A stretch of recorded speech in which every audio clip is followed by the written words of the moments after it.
All right, so here we are. So the other day I was minding my own business, strolling on social media, excited about the new head coach at Mississippi State University, Jeff Lebby. All things were right in the world to be a Mississippi State fan. And then all of a sudden I come across this video that no one was asking for, and yet we all got. And the video involved Cam Newton and why he decided not to go to Mississippi State. Well, first off, let me just say this, Cam.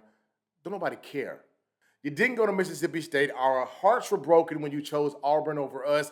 And not only did you go to Auburn, you went on to become one of the greatest quarterbacks in college football history, at least for 1 year, won the Heisman Trophy, and led them to a national championship win. And the only thing that Bulldog fans could do and all that was going down was look at our photo of you at Davis Wade Stadium ringing a cowbell. Yeah, so nobody was asking for that information, Cam. And yeah, you went on to become one of the greatest quarterbacks of all time, lead Auburn to a national championship.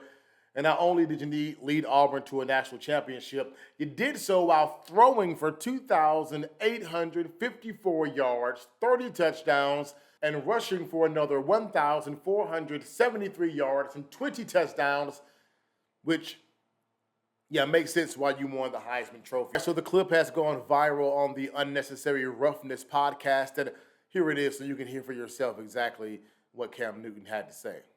On my visit, it was a lot of like, man, f- Cam Newton. You know, we Nobody need Chris said Relf. that. No, you think I got a lot of you? Oh, yeah, I don't. And then it was like, man, we're going to stick with Chris Relf. Now, this was a couple of Hennessy shots in, Miller Lights in, but as the Bible say, a drunken tongue tells the truth. So I didn't let that derail me from making my decision. It was just, damn. So what you're saying is you liked your visit. Loved it. Anthony Dixon's drunk uncle got on some Hennessy. Yes. And said some and that led to Auburn winning the We're championship. this close. And us going 8-4. Butterfly effect. Basically. Okay, so first off, when I first heard this, I was like, okay, there's no way that this is true. I'm a journalist, and I'm like, okay, we know Cam Newton has some other reasons why he possibly did not go to Mississippi State. We're going to talk about those also. So Anthony Dixon, the person whose uncle is at the center of this controversy, who apparently got drunk and said what he said to Cam Newton, Anthony Dixon sent out this. Every time I see Cam on the field after that, we talk about it and laugh about it. I doubt that was the final reason why he went to Auburn, but it's some good talk, though. I guess you can thank us for turning Cam into a beast. That energy rubbed off on him.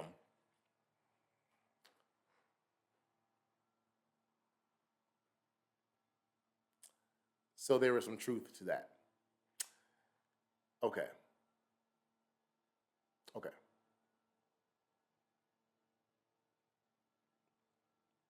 See, now all I'm doing is thinking about that 2010 season and some of the dogs Mississippi State had on that team, and how if the Bulldogs had Cam Newton on the team that ended up going 8-4, how he could have been the missing link that could have helped Mississippi State get to and win a national championship for the first and would have been the only time in school history. Who knows what would have happened if that would have transpired.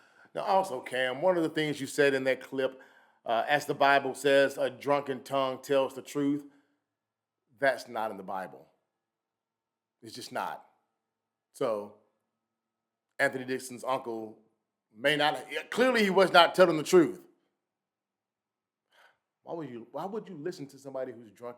Really, Cam? You know, one of the things that we do know that has been widely reported on is that at some point during his recruitment, Cam Newton's father was shopping his son's services around to schools around the country. One of those schools being Mississippi State University. It was reported that his dad wanted a six figures for Cam's services. Now, I do want to point out that the NCAA did investigate this, and they did say that the University of Auburn and Cam Newton, neither one of the two knew about Cam's father allegedly shopping his son's services around to different schools like Mississippi State University. But at the end of the day, the Bulldogs, if this story is true, decided not to pay the six figures for Cam Newton's services, and the rest is history. Auburn goes on to win the 2010 national championship. Mississippi State University goes 8-4 that year. Cam Newton goes on to be one of the, in my opinion, best quarterbacks in the NFL. He did win an MVP in the NFL, and in my opinion, he should still be a quarterback in the NFL, but that's a story for another day. But yeah, Cam, you didn't have to let us know that. Just ripping the hearts out of Mississippi State Bulldog fans yet again during a time where we all should have been excited and celebrating our new head coach. We had to be reminded of the national championship that never was in Bulldog history. But anyway, thank you all so much for checking out the podcast. As always, remember to like, subscribe, click, do all the things, comment. Just make sure you continue to check us out for more sports content from around the state of Mississippi and the Southeast. Again, I'm Marcus Hunter, and this is the Hunter's Eyes podcast, sports as seen through Marcus Hunter's eyes.